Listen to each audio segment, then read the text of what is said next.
Hey, I'm attorney Jim Desmond. I'm a car wreck attorney in Kentucky and Indiana. Today I wanted to talk to you about negligence. Everyone always hears that term. You don't know what it means. In the legal field, we use it all the time, and we kind of assume our clients know what it means, and they don't.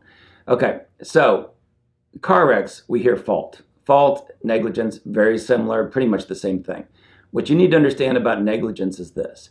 Negligence, there's got four elements: duty, breach of duty, causation, damages. You need all those four elements to basically make a claim for negligence.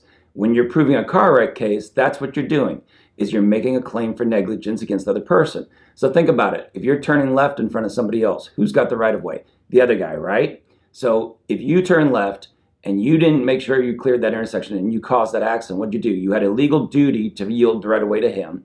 You breached that duty. That breach caused the damages, which were the car accident and the personal injury. That's what we're talking about with negligence. Why am I talking to you all about this with the car wreck field? Because everybody wants to say, well, oh, the other guy was at fault. You got to prove the other guy was at fault. It's not what we think happened in a car wreck. It's what we can prove happened. So again, if you're turning left in front of somebody, 99% of the time you're going to be at fault. Somebody will say, well, oh, the other guy was speeding. Okay, how do we prove he was speeding? Just by you saying so? Probably not. And even if we did, that's what we call comparative fault, which means, again, he might not be the majority at fault. He might be a little bit at fault, but you're still going to have the majority of the fault because you turned left in front of somebody and didn't yield the right of way. Just like as if you rear-ended somebody. What's your duty? To keep your vehicle under proper control. Well, you hit somebody in the rear end. What did you obviously do? You breached your duty to keep your vehicle under control, and you allowed it to hit his rear end. And that's what caused the damages.